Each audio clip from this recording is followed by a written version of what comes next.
The flashing red and blue lights bounced off my barn walls like some kind of twisted disco. Standing in my driveway was Karen Whitman, the president of the Willowbrook HOA, arms crossed, wearing that smug smirk she always pulls out when she thinks she's won something. Two police officers had my farmhand, Tom, pressed against their cruiser, his hands already cuffed behind his back. I rushed out of the house, still in my work clothes from the office, and demanded, "What in the world is going on here?" My eyes flicked between the officers and Karen. She turned slowly, that sweet but venomous tone dripping from her words. "He's not allowed here." I made sure of it. Tom caught my eye from where he stood, calm as ever, not angry, not worried, just quietly watching everything unfold with a patience I'd come to admire since hiring him. Let me back up a bit. 5 days earlier, I'd hired Tom Bradley to help out with some fencing and livestock management on my 20-acre property. This farm has been in my family for 3 generations, long before the Willowbrook subdivision popped up on our eastern border like a patch of identical mushrooms. Tom answered my ad in the local paper, showed up on time in a beat-up Ford pickup, and got straight to work without any fuss. Probably in his early 40s, quiet but capable, with a work ethic that's rare to find these days. He said he'd recently moved to the area, picking up odd jobs while settling in. But problems started early. On the second day, I was in the kitchen when I saw Karen marching across my back field. She bypassed my front gate entirely and came in through the subdivision's back entrance, clutching her HOA clipboard like a shield. "Excuse me," she called to Tom, who was replacing fence posts along the property line. "You need to show me your work permit and contractor's license immediately." Tom straightened up, wiped his hands on his jeans, and replied politely, "Ma'am, I'm just helping Mr. Davidson with some farm work. You'd need to talk to him about any paperwork." Karen's face turned bright red. "Don't you ma'am me," she snapped. "I know trouble when I see it, and you clearly don't belong in this neighborhood." That evening, she showed up at my door with a formal HOA complaint, shoving papers in my face. "Your worker's vehicle is an eyesore. It needs to be removed from view of our community." I tried to keep calm. "My property isn't part of your HOA. We've been through this before." But she insisted it affected property values. "That man looks like a vagrant. What if he's casing our homes?" The next morning, Karen came back with a noise complaint. Tom had started work at 7 a.m., perfectly legal, but she claimed the fence post driver was disturbing her morning meditation. Her house was at least a quarter-mile away. I'm sure she couldn't hear a thing, but that didn't stop her from filing a formal complaint with the county. By day 4, she'd escalated to calling the police, accusing Tom of trespassing, even though he never stepped off my property. The responding officer looked embarrassed as he explained. She says she saw him near the subdivision entrance, but he wasn't buying it either. "Since he's on your property with your permission, there's nothing we can do." Tom handled everything with grace, nodding and going back to work each time. But his calmness seemed to infuriate Karen even more. I caught her taking photos of him from the road, zooming in like some amateur private eye. Then came this morning. Tom arrived at dawn to unload lumber and fencing supplies before the heat set in. I was still in bed when my phone rang. "It's Tom," he said, steady but concerned. "Mr. Davidson, you might want to come outside. Your neighbor is here, and she's calling 911. By the time I threw on some clothes, Karen was pacing beside her car, phone pressed to her ear, dramatically gesturing. "There's a suspicious man on the property next door," I overheard her say, voice shaky and full of fear. "He's been watching our neighborhood, and now he's here before dawn. I think he might be armed." I'm scared for my safety. I started toward her, but Tom caught my arm. "Let her finish," he said quietly. "This needs to be on record." Karen saw us and raised her voice even more. "He's approaching me now," she shrieked, backing toward her car. "Please hurry." The police arrived within minutes, not just one cruiser, but 2. They approached Tom with hands on their weapons, ordering him to turn around and put his hands behind his back. "Officers," I called out. "This is my employee. He's authorized to be here." "Sir, please step back." One officer hesitated, while the other cuffed Tom. "We received a report of threats and suspicious behavior." "He never threatened anyone," I protested.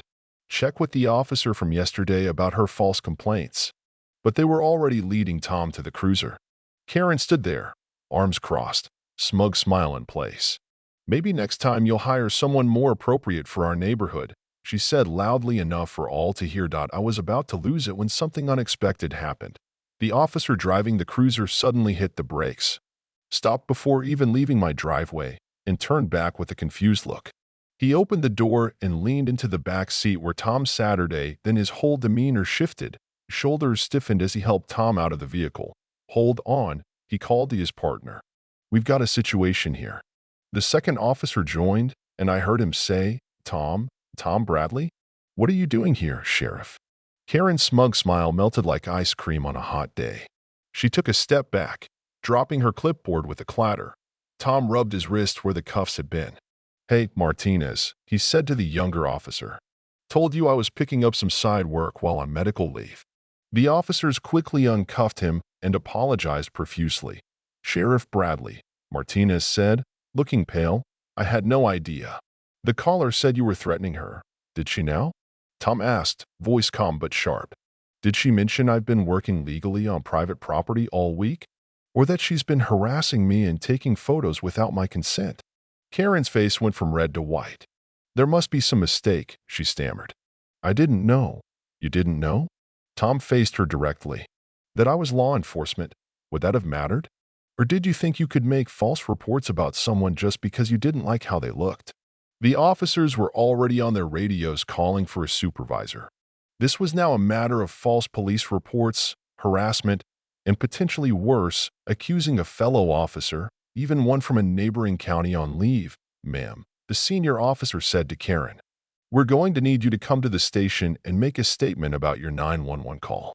Karen started to protest, then stopped. "I want to drop the complaint," she said. "That's not how this works," Tom replied firmly. "You made false statements to emergency services. You claimed I threatened you. That's on the 911 recording.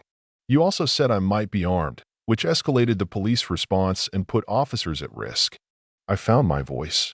I'll be filing charges for harassment," I told the officers. "She's been stalking my employee all week, taking photos, making false complaints. I have documentation of everything." Tom pulled out his wallet and showed his sheriff's badge to the officers. "I've been documenting every interaction, every time she photographed me without consent, every false allegation. My department takes harassment of law enforcement seriously, even when off duty." Karen looked like she might faint. "This is all a misunderstanding," she whispered. "No," Tom said firmly. "This is what happens when you judge people by their appearance and weaponize the police for your personal prejudices. You're lucky nobody got hurt because of your lies." The supervisor arrived and took over. Karen was read her rights and informed she was being charged with filing a false police report, harassment, and misuse of emergency services. Her husband arrived, face a mask of embarrassment and anger, as they put her in the cruiser. Within hours, the story spread through the subdivision like wildfire. The other HOA board members called an emergency meeting that evening. I later heard from a neighbor that they voted unanimously to remove Karen as president, effective immediately. Tom and I sat on my porch that afternoon watching Karen's car being towed from my driveway, abandoned, just like her reputation. "You know," I said, "you could have mentioned you were a sheriff." He shrugged, sipping the lemonade I'd brought out. "Didn't seem relevant. I was here to fix fences, not flash a badge. Besides," he added with a slight smile, "people tend to act differently when they know you're law enforcement. I prefer to see who they really are." The district attorney's office called the next day with the 911 recording, body cam footage, and the documented pattern of harassment. They were pursuing charges. Karen was facing up to a year in jail for the false report alone, plus fines that could reach $10,000. Her lawyer tried to negotiate, arguing she'd been concerned for neighborhood safety.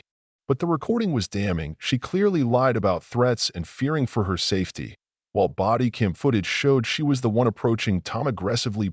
6 weeks later, Karen stood before the judge, no longer the confident HOA president, but a diminished figure in a conservative suit. The judge didn't mince words about the seriousness of false police reports, especially those that could escalate into violence. She was sentenced to 6 months in jail, suspended to probation, 300 hours of community service, and fines totaling $15,000 including court costs. But for someone like Karen, the worst part was the restraining order.